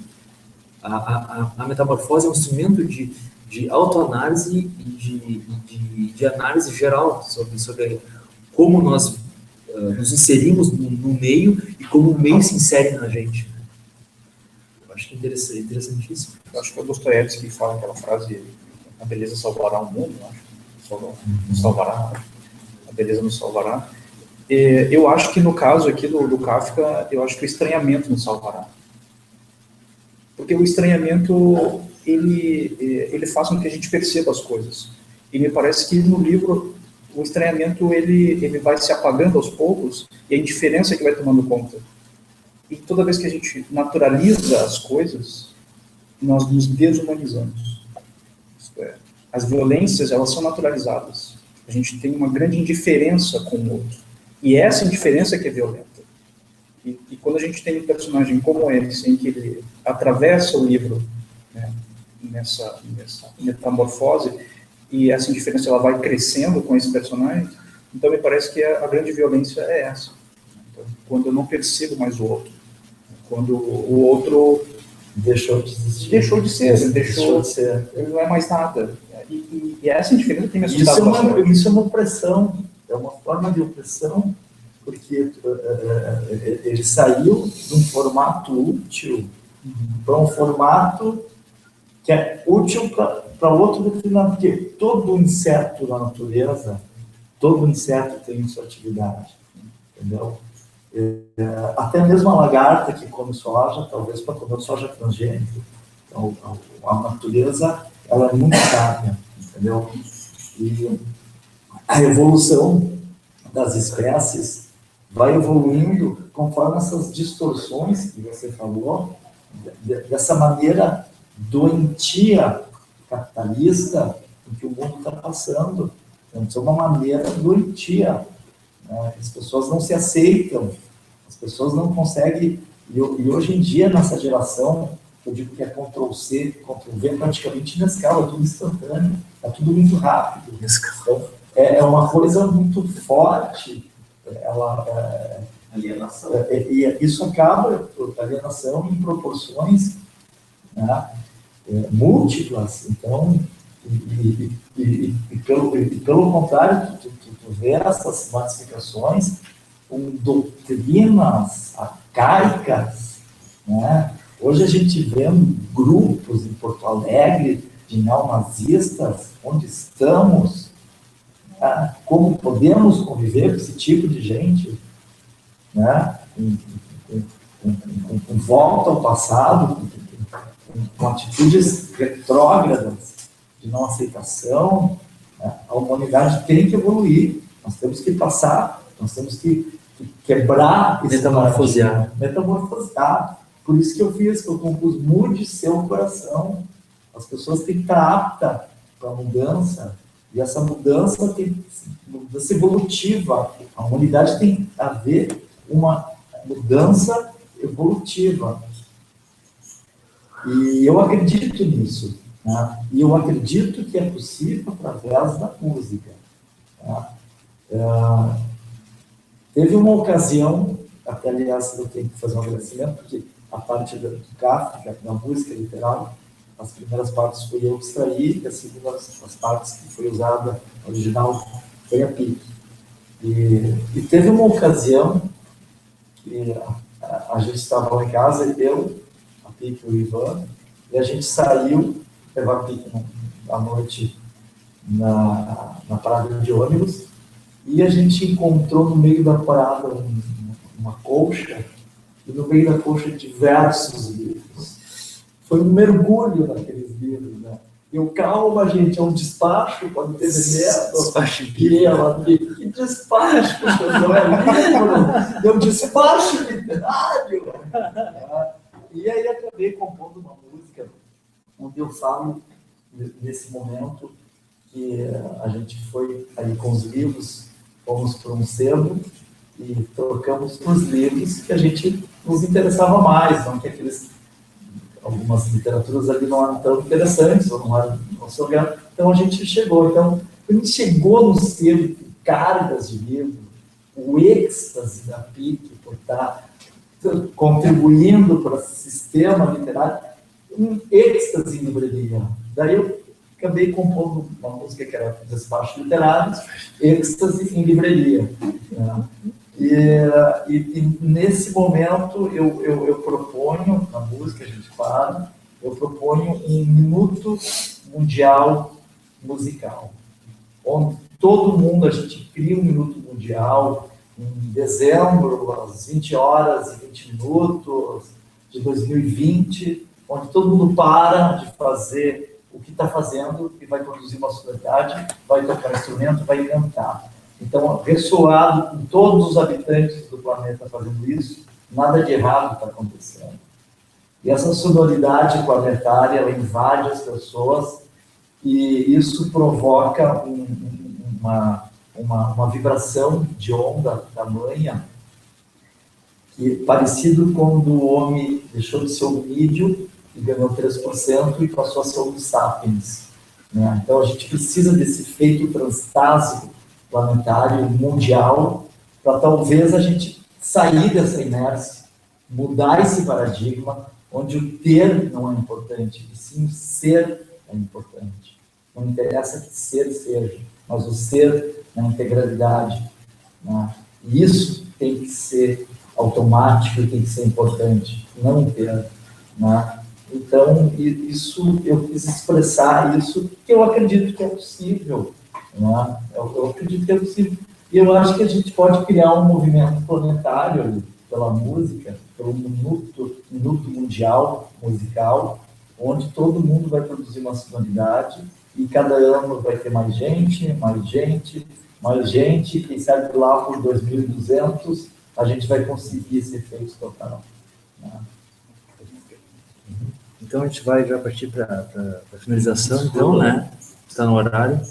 Um escritor aqui fez uma analogia entre o Kafka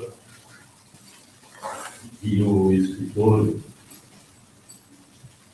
gaúcho que publicou Ratos. Ratos? Leonardo Machado. E disse que os dois têm um estilo muito parecido. Um livro fino, pequeno, tá? Onde falam frases curtas, vão um pouco e não exageram. Não começam a se encher linguiça. direcionar, uma coisa. E aí disse que o Leonardo Machado. Vocês conhecem o Leonardo? Sim. Ouviu falar? Sim. Foi deputado do Partido Comunista Brasileiro. Aí. Lá em 43. Sim.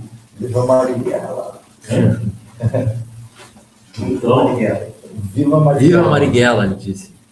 então eles dizem que tem que ir lá embaixo. Então, isso saiu no Correio do Povo, e quem publicou foi o Joaquim da Silva. O Correio tem uma página, já piorou muito o Correio. O Correio tem uma página cultural. Tá? Então, acho Quero que. saber se vocês podem me definir isso aí, se conhecem. Uma literatura do Kafka é sucinta. Tá? Em vez de escrever um baita de um livro, condensa toda a história num livro bem fino e vai logo ao assunto. Isso ele escreveu. Cara. Eu não sou expert em Kafka, mas o Leonardo eu conheço. E o Leonardo fez muito sucesso.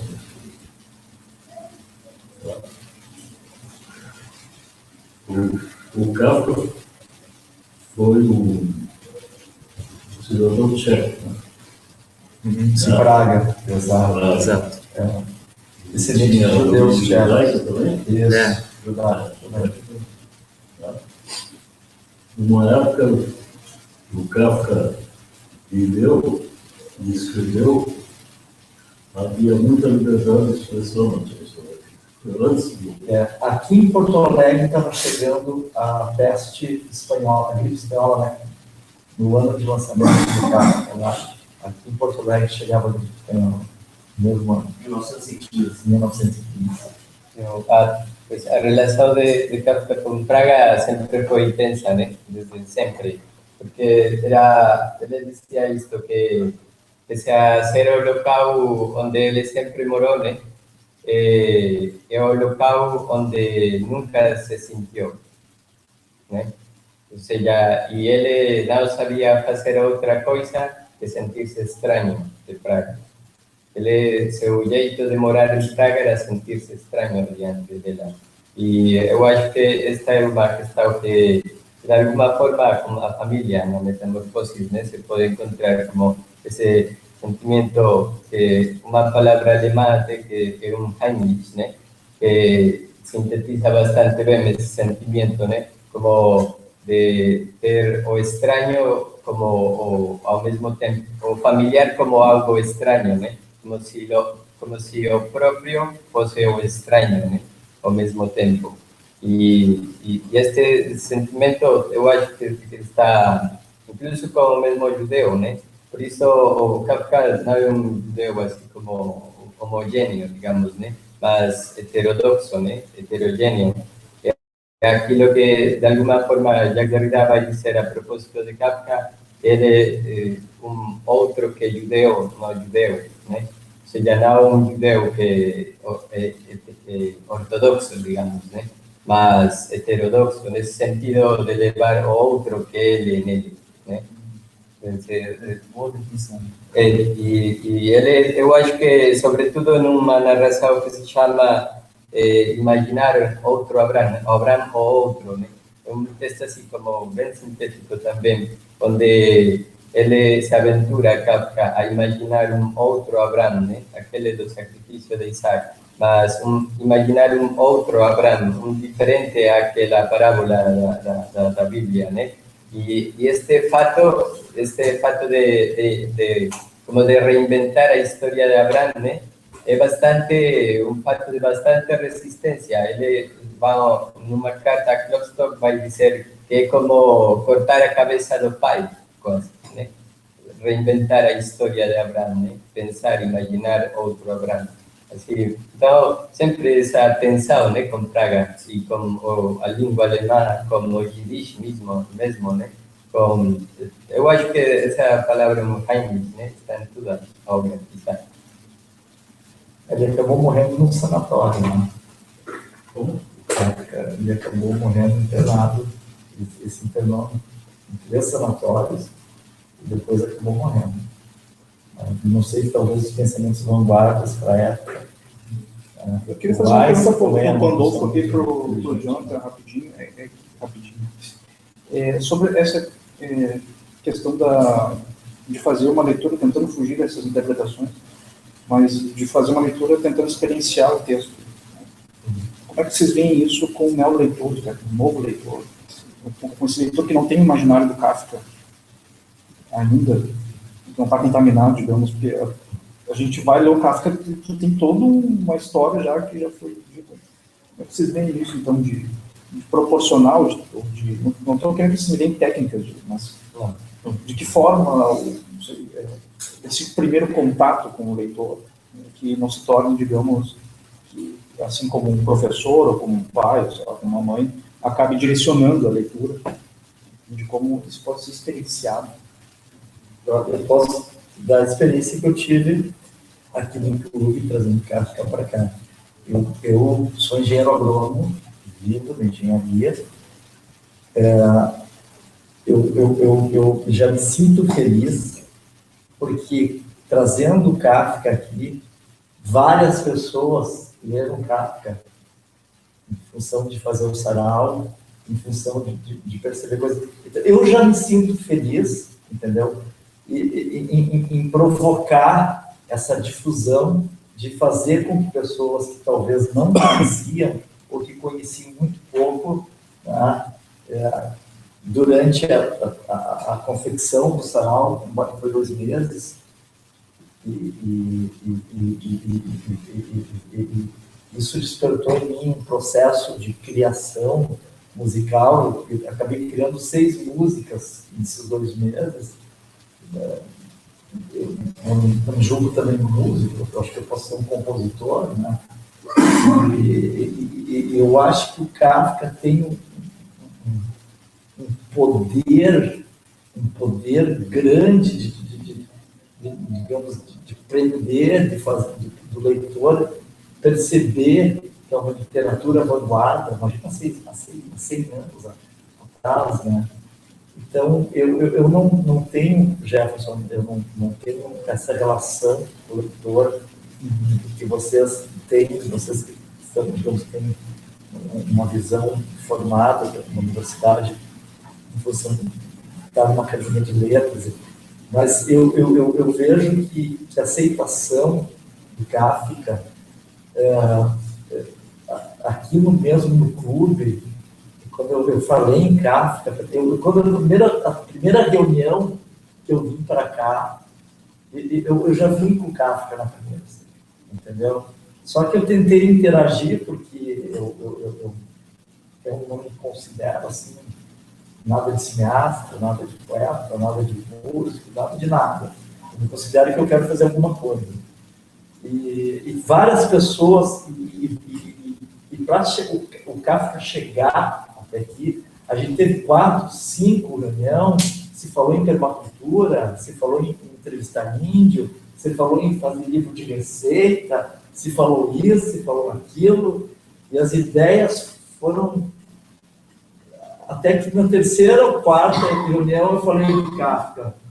Daí quando eu falei do Kafka, eu senti que foi muito forte, porque o Kafka é forte. E as pessoas que não conheciam o Kafka não tinham argumentos para dizer por que não. Não, vamos fazer aqui, vamos fazer lá.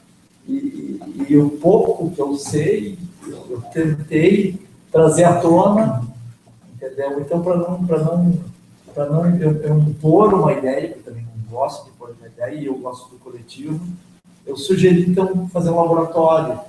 Então, e eu tinha a ideia da música, eu já tinha feito esses fragmentos poéticos com música, e o Kafka veio rápido. E nesse meio tempo, só para completar, muita coisa aconteceu diferente comigo. O Kafka mudou muito meu estilo de vida.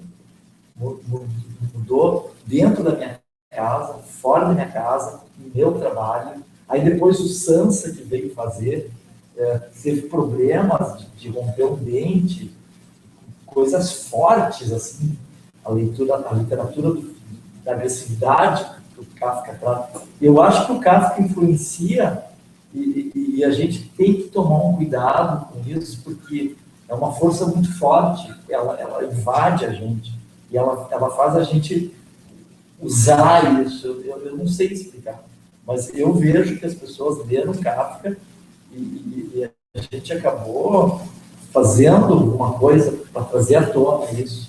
E fomos contemplados bem no mesmo centenário da metamorfose. Então, eu acho que o clube, sim, está de parabéns por abrir, para a gente poder realizar isso aí. E acabou se tornando um festival Kafka, com vários elementos de Kafka, o sarau, a música, hoje o debate. E eu quero estar presente nesses eventos culturais, nesses movimentos culturais, e dizer, João, que o clube está de parabéns por poder estar proporcionando, está abrindo um espaço, está dando espaço para nós aqui, esse pessoal, e ninguém, digamos, todo mundo voluntário, não vive disso, para poder produzir o que foi produzido.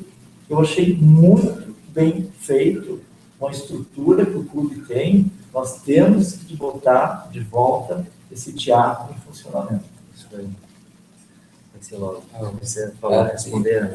Assim, era pois eu acho que, sim, de fato, se precisa isso, né? Eu acho que é o que nos sugere, né? A metamorfose como de experimentar em lugar de, ou se expor, né? Que experimentar, né? Se expor em lugar de impor, né? Uma interpretação. Então, isso era em relação a Susan Sontag, né? Susan Sontag é quem encontra a interpretação, né? Ela fala de que ya llega de estar impondo, ¿no? Impondo cosas, impondo verdades, digamos, ¿no? Mas lo que se trata es como de llegar como a esa experimentación, ¿no? Da leitura, porque a leitura no es apenas un fato académico, ¿no? Un fato de comenzar a eu me encher de cosas, ¿no? Mas es una cuestión de estados intensivos, ¿no? Así, o sea, se lee con todo o corpo, no es apenas que você leia com a mente, né? E já que se lê com todo o corpo, na leitura é uma experiência através da qual tudo você vai transformar-se, né? Uma tesis de todo o seu próprio corpo, é uma interrupção, uma ruptura, né? Diante das convenções, de fato, né? Diante do habitual, né? Também. Então, não apenas a escritura, né? Importante, mas também a leitura, né? Como a metamorfose desafia nossos hábitos comunes de leitura, né? Como a metamorfose, em outras palavras, reinventa nossas leituras, né? Seria interessante, então, nesse sentido, era que se colocava como essa crítica que fazia Susan Sontag, né? Então, como pensar essa relação agora no que eu queria expor entre o animal e o homem, né? Ou entre o leitor e a obra também, né? Como deixar de lado, digamos, tanto a obra como o leitor e o animal e o homem como termos sozinhos, né? Mas que eles partem de uma relação imprevisível entre eles. Eles devem entre eles, né? Ou seja, você não se pode falar apenas como uma obra desligada do seu leitor, nem um animal desligado, digamos, do humano, sim? Eu acho que nos leva a pensar, isto um pouco mais de Gilles Deleuze também, uma zona de indiscernibilidade, né?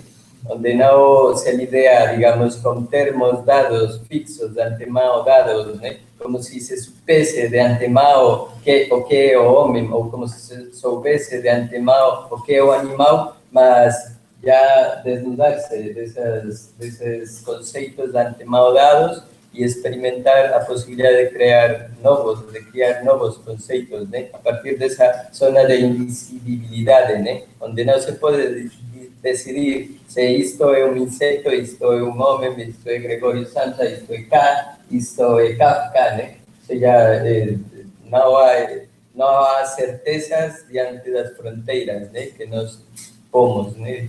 Que nós propomos das nossas categorias, das nossas classificações.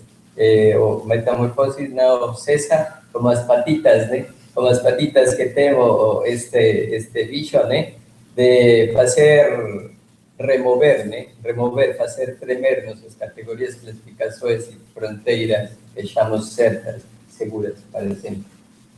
Então, Andolfo? Eu sempre rápido. Acho chovendo, né? Agora não vai ser rápido. Logo hoje que eu vi de moto. Eu acho que o Jonathan, já, assim, além de tudo que ele colocou agora, oralmente, assim, na resposta, a exposição dele já apareceu, foi uma nova, uma oportunidade para nesse sentido que tu falou agora, novos leitores. E quando tu falou novos leitores, eu pensei, por exemplo, o meu pai, ele é um novo leitor, assim, ele lê super pouco, mas ele leu Metamorfose. Há uns 2 anos eu dei para ele ler e ele leu.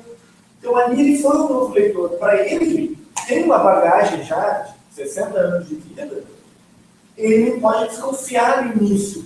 Ele vai persistir algumas páginas, ele vai poder ler. Mas, às vezes, para uma criança com muito menos idade, ou um adolescente no colégio, quando já não está totalmente colonizado pela novela e pelo futebol, ainda assim, ele vai ter talvez mais facilidade do que uma pessoa já tão estruturada. Né? Acho que o Jonathan deu um aspecto ali, de novidade na apresentação, quando essa linha, esse limítrofe, esse traço entre a prosa e o desenho, dali, desse limiar, pode surgir, então, uma forma de transmissão. Ele já está trabalhando com uma determinada transmissão. Mas no caso de transmissão educacional, no caso desse encontro com alguém que ao mesmo tempo está desejoso de alguma coisa, ali tu sabe que ele vai encontrar, mas com as nossas próprias palavras não tem como dizer, porque vai parecer muito velho essa pessoa, ou muito arcaico, ou muito explicado. Me parece que o desenho, como um bolão, ao mesmo tempo, pode ser uma chance, assim como um filme. Eu penso alguns filmes, às vezes nem diretamente, nem como adaptação, né, da obra. No caso, eu estava referindo aos desenhos, o Jonathan trouxe próximos de uma adaptação. Né? Isso me parece que, com certeza, é uma boa motivação. Mas tem filmes também que são pretensas adaptações. Tem um filme chinês de animação, ou japonês, que é sensacional. Tem outras literaturas do caso que também já foram adaptadas.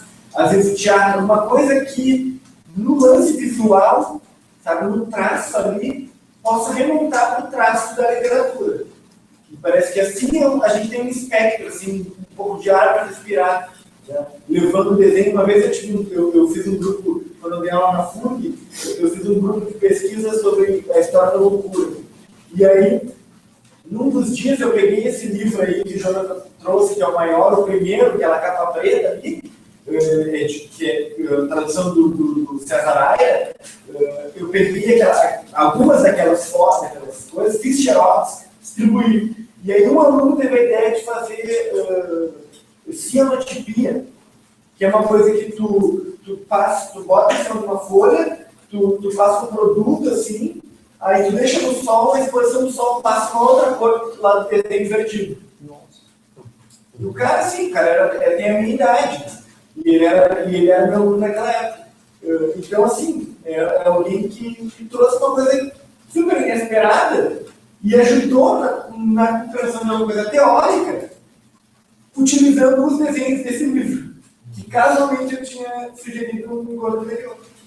A gente já viu como é que era aquela ali, que eu já conhecia esse livro. Então, veja, parece que aí tem uma coisa legal assim, de fazer, de explorar, né? Quando o aluno pode eventualmente estar assim, muito protegido. Às vezes eles já vêm muito protegidos, resistentes. Ele criou uma releitura dele. Né? No caso, assim, às vezes os alunos eles estão tão com cascos tão fortes, a força do organismo tão assim, presos naquilo ali, que uma outra coisa assim, pode me ajudar. Parece que isso é o que o Jonathan que é a mudança de perspectiva do contato com a obra, né? Do contato com a obra. O Jonathan falou da questão de tu ler, mas com o corpo, né? Isso levar isso em consideração. Isso. Te propor assim, teatro, né? Propor uma pequena representação, essas coisas corporais, isso tudo acho que eu responderia assim dessa forma, muito boa da colocação, porque quando a gente dá aula, assim, essa preocupação é sempre premente. Então, vamos finalizando, então, que já está... O assunto não para, né? Senão um pouquinho de vira inseto aqui. Né? Então, já vamos... Então, quero agradecer a presença de todos aí, em nome do Cultura, e agradecer também ao Pandolfo, ao Alexandre, que organizaram isso aí, os palestrantes também. Agradecer o Balma também, os demais ouvintes e ouvintes, né, os ouvintes. E também, só lembrando que a gente está registrando isso e transmitindo ao vivo, isso aí vocês podem acessar depois e verem trechos da palestra que interessaram a vocês, ou divulgarem isso aí.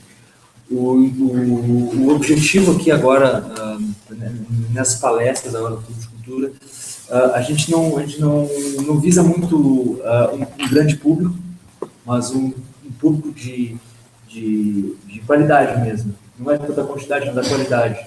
Então agora, com a internet, a gente pode cada vez mais menos se preocupar com a quantidade de público, porque presente, conectados. A gente cada vez mais está se encaminhando para o mundo virtual, e isso é importante, e cada vez mais também a gente está priorizando essa qualidade mesmo, essa busca por novas ideias, por novos questionamentos. Eu não sei se vocês queriam fazer algumas considerações finais aí, em relação a isso, se eles queriam falar sobre outros projetos que vocês estão fazendo no momento. O Chogão já falou, já falou bastante já. Acho que ele está... Bom, queria... Eu só quero convidar o pessoal aí para uma atividade que nós vamos fazer dia 9 de anos, sobre a partilha da Israel e Palestina, que aconteceu em 1947. E essa partilha iria possibilitar a existência de dois estados. E até hoje a história do Israel Palestina, e a Palestina não. Então nós convidamos os palestrantes palestinos e o palestrante judeu e o professor de Relações Internacionais da USP. E vão falar sobre isso. e como isso influenciou até os dias de hoje, que se desenvolveu e ainda não pôs em ação na existência de Deus do Estado. E quem dirigiu a sessão da ONU foi o presidente Oswaldo Aranha. Oswaldo Aranha foi ministro de Relações Exteriores do Getúlio. E aí tem uma grande contradição, porque o Oswaldo Aranha foi o mentor de limitar a imigração judaica na Europa, na Alemanha, em todos os países da Europa Ocidental, Oriental, criando umas leis absurdas que só podiam vir gente para cá se fosse chamada pela mãe, pelo pai, ou pelo tutor, ou pelo irmão. Quer dizer, então, eu, como nasci na Alemanha,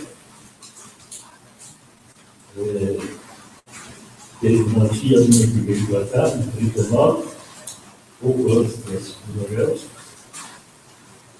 e só ela pôde vir com a filha. E a outra irmã do meu pai, que tinha casado com segunda vez com uma mulher que tinha 6 filhos, ela não quis vir para cá e não queria receber uma ajuda. Isso foi um contraditório com o problema.